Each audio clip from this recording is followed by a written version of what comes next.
ወደ ዩኤስኤ፣ ካናዳ፣ አውሮፓ፣ እንግሊዝ ሀገር፣ ጣሊያን እንዲሁም ደግሞ የተለያዩ ኤዥያ ሀገራቶች ላይ ቻይና፣ ታይዋን፣ ራሽያ እንዲሁም ወደ ዱባይ ዩናይትድ ስቴትስ ኦፍ አሜሪካ ገብታችሁ መማር ለምትፈልጉ ሀፍ ስኮላርሺፕ፣ ፉል ስኮላርሺፕ እንዲሁም ደግሞ እየከፈላችሁ መማር ለምትፈልጉ ውድ የፒኬቲቭ ተከታታዮቼ ለእናንተ ፉል የሆነ ኢንፎርሜሽን ይዤላችሁ መጥቻለሁ ማለት ነው።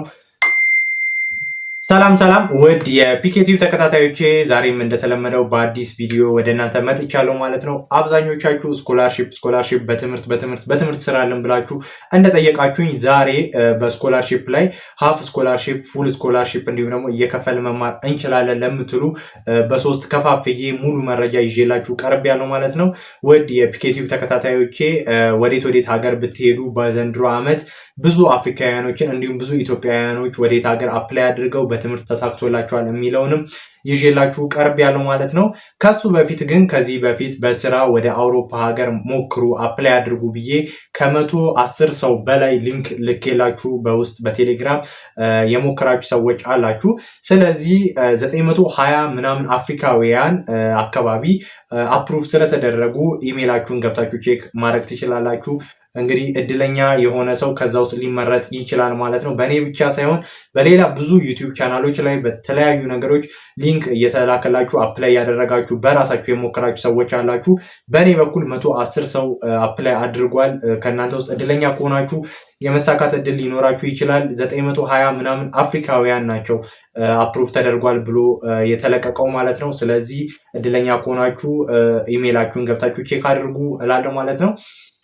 አሁን ቀጥታ ወደ ስኮላርሺፕ መረጃ ስገባ በመጀመሪያ ፉል ስኮላርሺፕ፣ ሀፍ ስኮላርሺፕ እና እየከፈልን መማር የሚለው ምንድነው ልዩነቱ የሚለውን አስረዳችኋለሁ። በመጀመሪያ ፉል ስኮላርሺፕ ማለት ከእናንተ ምንም አይነት ክፍያ ምንም አይነት ነገር አያስፈልግም። የሚያስፈልጋችሁ ፓስፖርት፣ የትምህርት ማስረጃችሁ እና ከዛ ትምህርት ቤት ጋር ተነጋግራችሁ ወይም ደግሞ በደላላ በኤጀንሲም ከሆነ ጨርሶላችሁ ከዛ ትምህርት ቤት ጋር ፉል ስኮላርሺፕ ነው። እዛ ሀገር ትሄዳላችሁ እስክትመረቁ ድረስ የአልጋ የምግብ እንዲሁም ደግሞ የዶርም ትምህርት ቤቱ ይችላችኋል ማለት ነው።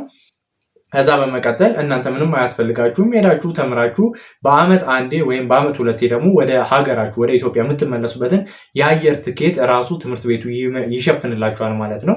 ከዛ በመቀጠል ደግሞ በየወሩ የኪስ ገንዘብ ለእናንተ ይሰጣችኋል። ይህን የሚያደርግ ከሆነ ፉል ስኮላርሺፕ ይባላል ማለት ነው። ሀፍ ስኮላርሺፕ ደግሞ ለእናንተ ዶርም ብቻ ነው የሚሰጣችሁ። ዶርም ይሰጣችኋል። አንዳንዶቹ ጋር ደግሞ ዶርም የማይሰጡ አሉ፣ ይቀያየራል። ነገር ግን አብዛኞቹ ዶርም ይሰጧችኋል።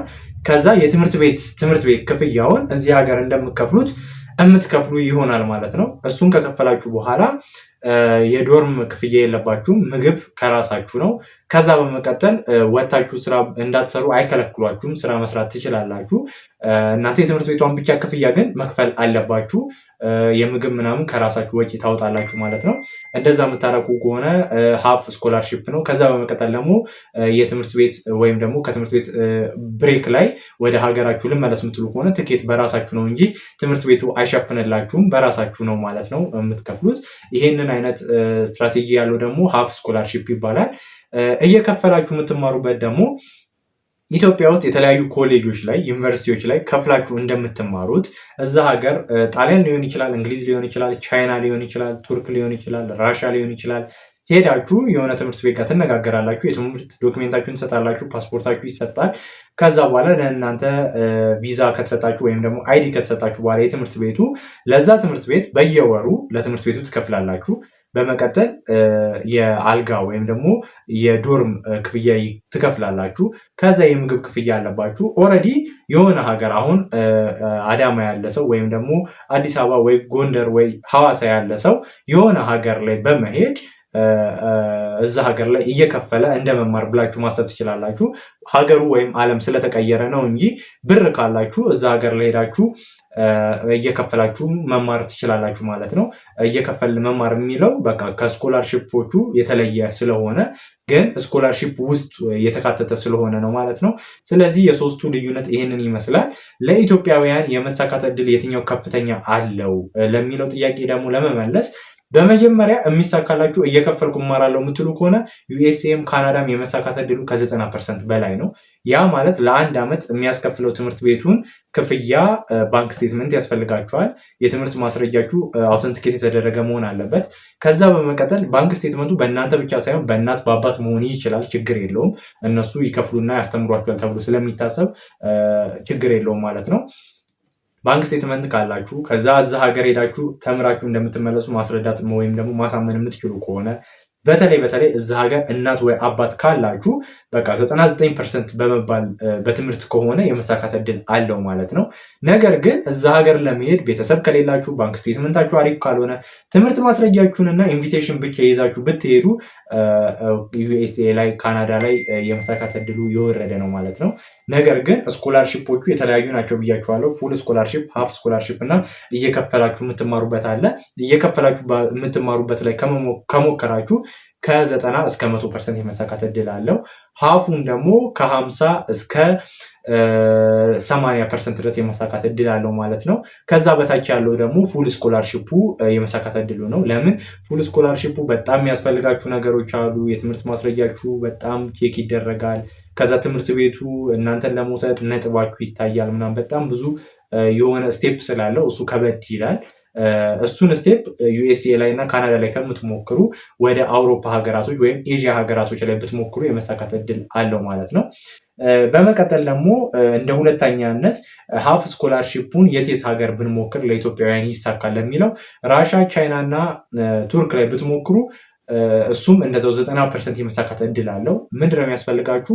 ባንክ ስቴትመንት፣ የትምህርት ማስረጃ እና ሄዳችሁ የምትማሩበት ትምህርት ቤት እናንተ መማር የምትፈልጉት ትምህርት እንዳለ ማረጋገጥ። ከትምህርት ቤቱ የሚላክላችሁ ወረቀት አለ። ያንን ወረቀት ለኤምባሲው ካሳያችሁት የመሳካት እድል አለው ማለት ነው። ፉል ስኮላርሺፕ ለሚለው ደግሞ ፉል ስኮላርሺፕ የሚሰጡ ትምህርት ቤቶች አሉ። እሱንም የምታገኙት ጎግል ላይ ሰርች ማድረግ ትችላላችሁ። በዚህ ዓመት ውስጥ ለአፍሪካውያን ለኢትዮጵያውያን የትኛው ትምህርት ቤት ብዙ ተማሪዎችን ወሰደ፣ የትኛው ሀገር ብዙ ተማሪዎችን ወሰደ፣ ሰርች ብታደረጉ ጎግል ላይ ሙሉ በሙሉ የሚያመጣላችሁ ይሆናል።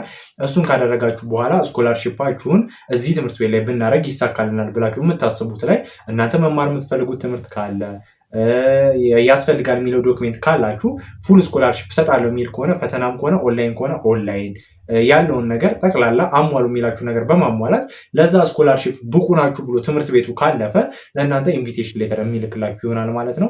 ያንን ኢንቪቴሽን ሌተር ፓስፖርታችሁን እንዲሁም የትምህርት ዶክሜንታችሁን አውተንቲኬት ያደረጋችሁትን ይዛችሁ ወደ ኤምባሲ በመሄድ ቪዛችሁን ማስመታት ትችላላችሁ ማለት ነው። ከዛ ወደዛ ሀገር ሄዳችሁ መማር ትችላላችሁ ማለት ነው። አሁን ላይ የት ሀገራቶች በጣም አሪፍ ናቸው ለትምህርት ለአፍሪካውያን ካላችሁኝ እንደኔ ምርጫ የማደርግላችሁ ዩኤስኤ እና ካናዳ ከተሳካላችሁ አሪፍ ነው። ነገር ግን እሱ የመሳካት እድሉ ትንሽ የወረደ ስለሆነ እሱ የመሳካት እድል ያለው የራሱ የሆነ ስቴፕ አለው። ማስተርስ እና ፒኤችዲ ያላችሁ ሰዎች ወይም ማስተርስ እና ፒኤችዲያችሁ ለመስራት የምትፈልጉ ሰዎች ብትሞክሩ የመሳካት እድል አለው። የመጀመሪያ ዲግሪ ከ8ኛ ክፍል በላይ ከሆነ ግን ቻይና ላይ፣ ዱባይ ላይ፣ ራሻ ላይ የተለያዩ ሀገራቶች ላይ ሄዳችሁ ብትማሩ ብዬ አስባለሁ።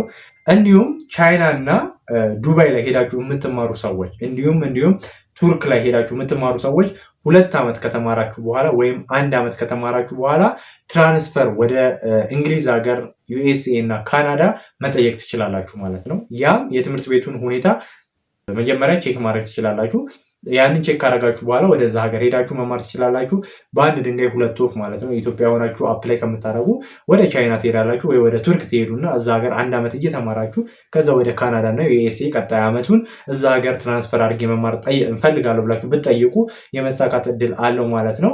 ስለዚህ ሊንኮቹን የት ነው የምናገኘው የምትሉ ከሆነ እዚሁ ጎግል ላይ ነው። እኔም ከየትም አላገኘውም። እናንተም ጎግል ላይ ሰርች ብታደርጉ እኔም ሰርች ባደርግ አንድ የሆነ ሊንክ ነው የምናገኘው።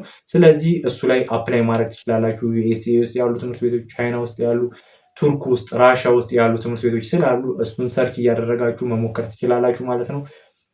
በተለይ ማስተርስ እና ፒኤችዲ ከሆነ የመሳካት እድሉ በጣም ከፍተኛ ነው። የመከልከል እድሉ ነው በጣም የወረደ። ለምን? ዲግሪ ስላላችሁ የመሰጠት እድል አለው ማለት ነው። ፈርስት ሃፍ ላይ ደግሞ 1 ዓመት ወይም 6 ወር ተምራችሁ የመቀየር እድል ስላላችሁ ቻይና እና ቱርክ ላይ ብትሞክሩ አሪፍ ነው እላለሁ ማለት ነው። ውድ የፒኬቲው ተከታታዮቼ በስኮላርሺፑ ላይ እንዳግዛችሁ ወይ ፎርም እንድሞላላችሁ የምትፈልጉ ከሆነ የኤምባሲም ቀጠሮ እንዳስይዝላችሁ የምትፈልጉ ከሆነ በቴሌግራም ብታናግሩኝ እሱን ማግዛችሁ ይሆናል ማለት ነው። ጥያቄ ካላችሁ በኮሜንት መጠየቅ ትችላላችሁ። ላይክ አድርጉ፣ ሰብስክራይብ አድርጉ። የተለየ ጥያቄም አለ የምትሉ ከሆነ በቴሌግራም ብታዋሩኝ የምመልስላችሁ ይሆናል ማለት ነው። ውድ የፒኬቲቭ ተከታታዮች ስላዳመጣችሁኝ አመሰግናለሁ። ይመቻችሁ።